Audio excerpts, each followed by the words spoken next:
Hello students, इस class में हम लोग हमारा फर्स्ट चैप्टर जो एनवायरनमेंट है और उसको डिस्कस करने वाले हैं। तो फर्स्ट ऑफ ऑल देखो, एनवायरनमेंट क्या होता है? जो कुछ भी हम लोग के आसपास है, ठीक है, anything that surrounds us consist of environment, है ना।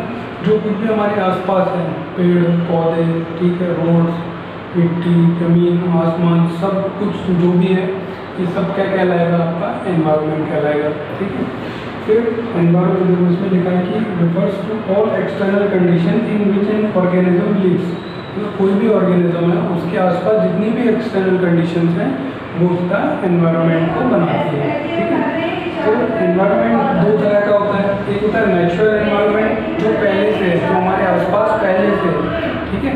जैसे पेड़ पौधे हो गए, ज़मीन हो गई, मिट्टी, जो आसमान है, एटमॉस्फेयर है, पानी है, ये सब चीज़ें हमारा क्या है?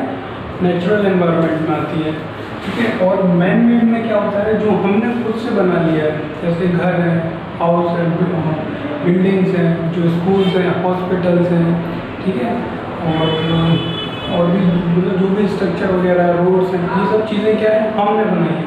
तो ये काय में आती है? मैन मेड में आती है, ओके। अब जो नेचुरल है उसमें भी दो तरह के एनवायरनमेंट, मतलब दो फैक्टर है। एक होता है बायोटिक फैक्टर।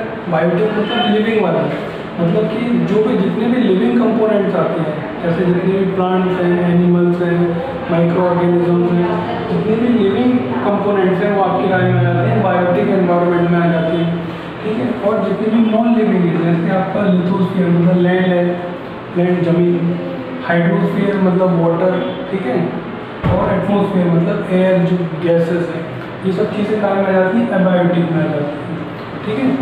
अब देखो, चलो एक एक करके इनको देखते हैं। लिथोस्फीयर बायोटिक एनवायरनमेंट मैंने बता दिया, ठीक है, जिसमें प्लांट्स, एनिमल्स, माइक्रो ऑर्गेनिज्म, ये सब चीज़ें आती हैं। अब देखो, लिथोस्फीयर मतलब क्या है कि जितना भी आपका क्रस्ट है, मतलब जितना भी आपकी ज़मीन है, ठीक है, जितनी भी आपकी ज़मीन है वो कहाँ में आती है? आपके लिथोस्फीयर में आती है। मतलब कि जो हमारा अर्थ है, उसकी जो अपर पार्ट है, जो ऊपर का जो पार्ट है, जो ऊपर वाली लेयर है, उसको आप लोग क्या बोलते हो? वो आती है आपकी लिथोस्फीयर में। इसी को हम लोग क्या बोल जाते हैं? क्रस्ट बोल जाते हैं, ठीक है, ठीक है। चलो, इसके बाद ये लिखा है कि जितना भी हमारा लिथोस्फीयर है, ठीक है, उसमें से 71%, जितना भी लिथोस्फीयर का 71% जो है, उस पर क्या है? जितनी भी ज़मीन है उसके ऊपर क्या है? पानी है। 71% तो वाटर है, और रेस्ट 29% जो हमारे पास लैंड यूज़ करने वाली लैंड है, यहाँ पर आपके माउंटेन्स हो सकते हैं, फॉरेस्ट हो सकते हैं, या फिर हम लोग रहते हैं, या फिर प्लांटेशन खेती होती है, तो वो सब चीज़ें कितने पे? 29% में। और 71% लैंड पर क्या है? पानी है ना। तो पानी के नीचे भी तो ज़मीन होगी ना कहीं, तो वो वाली बात कर रहा है, ठीक है। फिर इसके बाद जो टॉप मोस्ट लेयर है, इस पर हमारे बहुत सारे मिनरल्स, रॉक्स वगैरह होते हैं, जिसमें हमें मिनरल्स मिलते हैं, और फिर जो मिट्टी है उस पर हम लोग खेती कर सकते हैं। इसके बाद आता है कि आपका हाइड्रोस्फीयर। तो हाइड्रोस्फीयर में क्या है? हाइड्रोस्फीयर में क्या है? जितना भी हमारे पूरे अर्थ के ऊपर और अर्थ के आसपास जो पानी है, आसपास मतलब जो एटमॉस्फेयर में जो पानी, एटमॉस्फेयर में भी वाटर वेपर होते हैं ना, तो जितना भी पानी है वो सब मिला के क्या आता है? आपका हाइड्रोस्फीयर में आता है, ठीक है।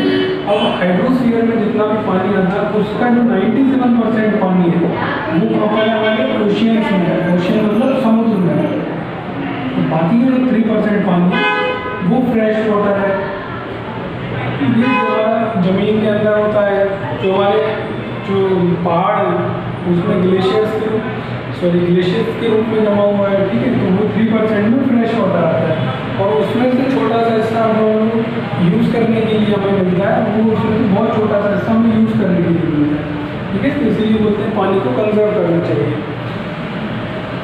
फिर इसके बाद जो हमारा पानी बार बार आता है, हमें पानी की जो रिक्वायरमेंट है वो पूरी होती है, वही प्रोसेस के द्वारा होती है, जिससे हम लोग क्या बोलते हैं? वाटर साइकिल होती है। तो एक वाटर साइकिल एक ड्रॉप बना देता हूँ। मान लो ये आपका समुद्र है, ठीक है। यहाँ से क्या होता है? पानी उड़ के क्या बनता है? क्लाउड्स बन जाता है। क्या बन जाता है? क्लाउड्स बन जाते हैं। जब ये क्लाउड से यहाँ पर आते हैं और ये क्या हो जाता है, रेन के फॉर्म में ग्राउंड पे गिर जाते हैं। ठीक है, कैसे रेन के फॉर्म में ग्राउंड पे गिर जाते हैं। तो जो ग्राउंड पे गिरते हैं तो कुछ वाटर तो हमारे पास ग्राउंड वाटर के रूप में आ जाता है। ठीक है, ग्राउंड वाटर के रूप में आ जाता है और कुछ कहाँ पहुँच जाता है, ट्रीज के ऊपर पहुँच जाता है। ठीक है, फिर यही पानी जो ग्राउंड वाटर का पानी है, ठीक है, ये हम लोग यूज़ करते हैं। ठीक है, फिर यही की पूरी साइकिल क्या होती है, रिपीट हो जाती है। मतलब कि यहाँ से गया पानी और फिर बारिश होकर यहीं पर गिर गया, पेड़ों पर गिर गया, पेड़ों से फिर यहीं वापस चला जाता है ट्रांसपिरेशन के द्वारा। और जो जितना भी पानी गिरा ये सब बह के फिर से हाँ समुद्र में फिर से कुछ ग्राउंड वाटर का पानी भी ऐसे सब कुछ बह के यहाँ पर फिर से समुद्र में पहुँच जाता है।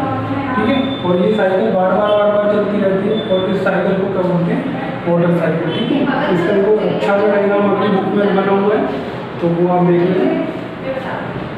ये आपकी वाटर साइकिल होगी। ठीक है, मतलब वाटर क्या है, वाटर एक साइकिल के फॉर्म में है। मतलब क्या, कैसे कि कभी कहीं जा रहा है फिर दोबारा लौट के वहीं वापस आ जा रहा है। ठीक है, इसके बाद एटमॉस्फेयर। एटमॉस्फेयर क्या होता है, जितने भी हमारे अराउंड जितने भी गैसेस की लेयर जो बनी हुई है, जितनी भी गैसेस की लेयर हमारे आसपास, हमारे अर्थ के आसपास बनी हुई है, वो आपका क्या हो जाएगा, एटमॉस्फेयर हो जाएगा। इसमें बहुत सारी गैस है, डस्ट है और वाटर वेपर है। ठीक है, फिर एक और चीज़ है जो हमारी एयर है ना। एटमॉस्फेयर में मतलब क्या है, एयर में सबसे ज़्यादा जो कितने परसेंट, 79% क्या है आपका, नाइट्रोजन है, 21% ऑक्सीजन है, अप्रॉक्स 21% ऑक्सीजन है और थोड़ा बहुत अदर गैसेस भी हैं, CO2 है, वाटर वेपर है, ये सब चीज़ें थोड़ी सी कुछ उसमें है। फिर बायोस्फीयर। ठीक है, बायोस्फीयर के बारे में देख लेते हैं। बायोस्फीयर क्या होता है, तो देखो यहाँ पर लाइफ एग्जिस्ट कर रही हो, यहाँ पर लाइफ एग्जिस्ट कर रही हो। कैसी लाइफ एग्जिस्ट कर रही हो, देखो जैसे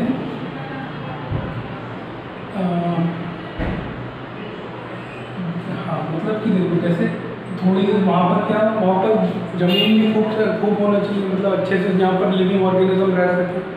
हाइड्रोस्फीयर, मतलब हाइड्रोस्फीयर का कंपाउंड, मतलब पानी भी बहुत मतलब होना चाहिए उनको एग्जिस्ट करने के लिए। फिर क्या होना चाहिए, एयर भी होना चाहिए। ठीक है, तो जो बोल रहा है कि जो नैरो जोन है, मतलब कि हाइड्रोस्फीयर, एटमॉस्फेयर और लिथोस्फीयर का जो ये नैरो जोन है, मतलब तीनों चीज़ें यहाँ पर है, यहाँ पर तीनों चीज़ें हैं, यहाँ पर तीनों चीज़ें हैं। ठीक है, तो वहाँ पर लाइफ भी है। तो इस वाले जोन को क्या बोलते हो, तो जैसे यहाँ पर वाटर भी है, लैंड भी है और एयर भी है। तो यहाँ पर क्या है, लाइफ भी होगी, मतलब कोई रह भी रहा होगा। जैसे मान लो आसमान में क्या है, बस हवाई हवा है, तो वहाँ जाके आप लोग रह सकते हो क्या, नहीं रह सकते। मतलब तीनों चीज़ें होना चाहिए, तो जहाँ पर ये तीनों चीज़ें हैं और लाइफ एग्जिस्ट कर रही है, तो उसको क्या बोलते हैं, बायोस्फीयर। ठीक है, इसमें लिखा है the narrow zone where land, water and air come into contact with each other is called biosphere. ठीक है, लाइफ लिविंग बीइंग्स हमेशा बायोस्फीयर में रहेंगे। तो रहने के लिए तीनों चीज़ें जरूरी है, जमीन भी होना चाहिए, वाटर भी होना चाहिए और ऑक्सीजन भी होना चाहिए। ठीक है, चलो ठीक है, तो बायोस्फीयर ये हो आपका